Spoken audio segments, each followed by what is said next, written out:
Hello, all. Okay, I am back, and we're about to go into the monster phase.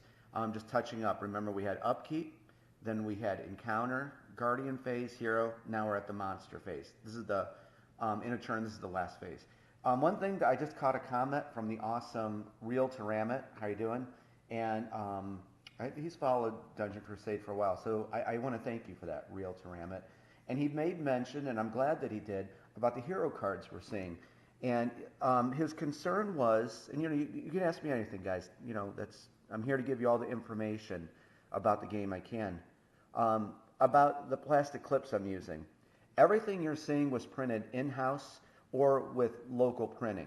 And so the final hero cards, and I assure you of this because I'm overseeing this whole project, are going to be thicker, and it's not going to be so, these aren't going to be so tightly on there. Well, they're not tight, but they're going to slide on there very easily, so you won't have like any kind of bending. So just know what you're seeing is prototype, but this is final, content, like art and all that kind of stuff. All right, so I just wanted to touch on that because I want to get back to the action. And it's the monsters phase. And something else I'm not going to really talk about that long, so I want to get back to the game. And there, on the company's, here on the YouTube channel, there's a demo of the patrol route system. And when I developed Dungeon Crusade, I created this exclusive game mechanic called the patrol route system. And real quickly, if you notice, these are spawn points. Every quadrant in the dungeon has a spawn point, and they're networked together. Because, I think you know this, that I'm a diehard soloist gamer. And this game was built from the ground up for the soloist board gamer. Of course, co-op. But I wanted to create kind of like an invisible AI. And something I've always wanted in these games was I wanted to give people and myself like a living dungeon, if you will, with monsters that move around with unpredictable movement patterns. So it's always going to keep you guessing and adjusting your strategies and tactics on the fly. And this patrol route system works incredibly well for that. And this is kind of tied into it. There's going to be different difficulties for the minion population. You could move this to, have 9 minions, 3 minions, 18. And I'm sure people are already thinking how to create scenarios with that many minions. It's going to be pretty crazy. So anyway, so that is the patrol route system. So go watch that demo, though. It's an older demo, but in a nutshell, that's what we're talking about. And so we're going to have them move. And so we're going to grab some dice here. And I'm going to explain when they move and all that. And I'm looking for my D6, which is right here. Okay.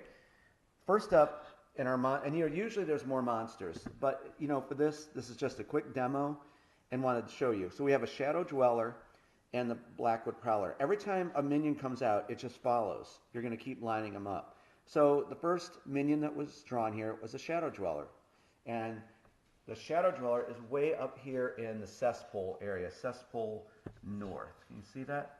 It's right there. Of course, he is on a spawn point with a patrol route. This is the die that I worked with a company a long time ago when I was developing this. So this is the patrol route die. The final die will be changing. Again, this is the one that I had created.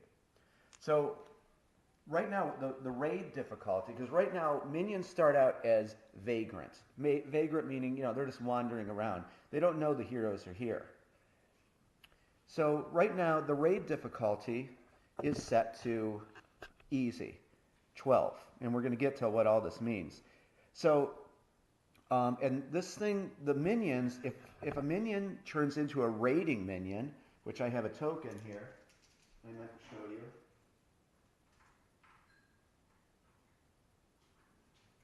Right now they're vagrant minions. If they turn into a raiding minion, they're going to head out through the dungeon, and I have a system laid out for how you don't have to ever think for these monsters in this game. They do their own thinking and who they're going to attack. But a raiding minion is going to head out to the village, thus raising the terror level in the village up, because that's why the heroes are here. You have to protect the village. If you ever get up to the skull, you're defeated. And again, when we show you the scenario page, you're going to see there's going to be different difficulties for this per game. So you're never going to know what the terror level is going to be. And I'm excited to get to that scenario page. I think you're really going to enjoy that. So hopefully you got that. So minions start out as a vagrant, but if they catch a glimpse of a hero, they're going to convert into a raiding minion. So what we do is, if you remember, the raiding, we have our patrol route die. Looking at the Shadow Dweller card, Freddie Lopez, I asked him to create a Shadow Dweller. Awesome. We see that he is a very quick minion. A D6, he has a base movement of 4. Okay, so we have the patrol route die, we have a D6, and then we have the D12. And if you remember over here, that's what the raid difficulty is, 12. And what that means is, if a 12 comes up, he's going to convert into a raiding minion. Novice is 20, where you're going to roll a D20. If a 20 would come up, it would convert. So you see, there's less of a chance. The easier it is, your hero's going to have an easier time, where these minions are going to stay as a vagrant minion. But if you move it up to say something like expert, you're going to be rolling a D6. And if a 6 comes up, it's going to raid. So as you increase this, I guarantee you it's going to be a taxing experience. Imagine this. Minion population of 18 and a difficulty of master, meaning you're going to use a D4, and on a result of 4, it's going to convert into a raiding minion. I'm sure that someone's going to try that. Good luck. So anyway, I wanted to explain a little bit about that, and hopefully you got that. But for now, it's on 12, and I think we're just going to roll right over here with the in the dice box. I have this kind of set up already. So the Shadow Dweller, and understand, I'm just trying to draw this out to get you acclimated to the game. So we put a D6 in a cup. Right here's a D6. We have our patrol route die, and we have the D12 for the raid die. So we're going to roll. What do you know? Look at that. This is actually good. I'm glad this came up. So right now, it came up 12. We are actually going to put that raid token on that minion's card. Now, it came up 3. So let's go back over here a second. What luck, right? That would come up on this little demo. Right now, it is not going to follow any type of patrol route because it's a raiding minion. And I was going to find it. Okay, so here we go. So here's the raid token, and it's going to move 4, and what was that, a 3? So it's going to have 7 movement. Take a look here. I'm going to move this door. Let me get you closer. It's a very cool little system because I wanted this to be kind of random too. See these bloody arrows here? There's one bloody arrow that says 1 to 3, and one up there that says 4 to 6. This minion's going to decide which way it's going to go to raid, to get out of the dungeon, because this minion now is going. It's going to go to the village, thus raising the terror level if we don't kill it. So we're going to roll. Kind of think of this as their AI. 1. So this minion is going to move here. So it's going to have 7 movement, right? 1, 2, 3, 4. Now notice it entered into a new quadrant. A quadrant in Dungeon Crusade is 6 by 6. We have another, I'm going to keep that door there. See the other bloody arrow right here? There's no number. That means it's just going to go that way. So what we're at, 1, 2, 3. So then 4, 5, 6, 7. So notice, whenever you see bloody arrows, when you come into a quadrant, quite simply, that's where the minion's going to go. So as the Shadow Dweller comes here, we look up here at this quadrant, here it is. So it's actually heading right for the heroes. So if you see numbers, you're going to roll. That's kind of like their AI, which way they want to go. And then the bloody arrows, of course, without numbers, you're going to take the shortest route to get them out. That's it. Okay? So I'm actually glad that came up. So I got to show you that game mechanic.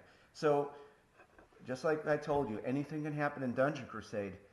Because look, we got our heroes here now. They're about to go in here, but now we have to keep an eye on the Shadow Dweller because it's going to get out. And we're closing that out. This one has a very nasty ability. If it attacks, there's a chance that your hero could be webbed. And they're going to be, stuck in a web, and they have to test strength to break out of the web. They're going to be immobilized. How do you like that? Okay, So now we're going to go over here. I hope you like that, and I'm super glad that came up, and hopefully you got that. If you have any questions, you know what to do. Throw them in the comment section. I'll be glad to answer those for you. Okay, now we have this guy right here, the Shadow Dwarf, Blackwood Prowler. He is going to roll. So let's come over here. He's very fast, and he's got a really nasty ability called Blood Moon Amulet. Base movement of 5 plus a d6. Same thing. He's a vagrant minion right now, right? So we're going to roll the raid die, the patrol route die, and the d6. Okay, so first of all, the first thing you do is consult the raid die. 4, he's not going to raid. That's fine. We see that he's going to go on the green patrol route, and he's going to move. Well, he has 6 to add to the 5, so that's a lot. So let's come over here and take a look. Notice the green patrol route. So he is going to simply go 1, 2, 3, 4, 5, 6, 7, 8, 9, 10, 11, ending his turn. So for right now, he's over here. He didn't see our heroes, and we're good. Okay, so did you like that? So here's what we're going to do. I did talk a lot about this monster phase. You learned a lot just right now about Dungeon Crusade, and I hope you enjoyed that. Just imagine this game, like a normal scenario, you're going to have like 5 or 6 or 7 minions. It could get kind of interesting. So here's the deal. I'm coming up on the 12-minute mark. I'm going to upload this for you.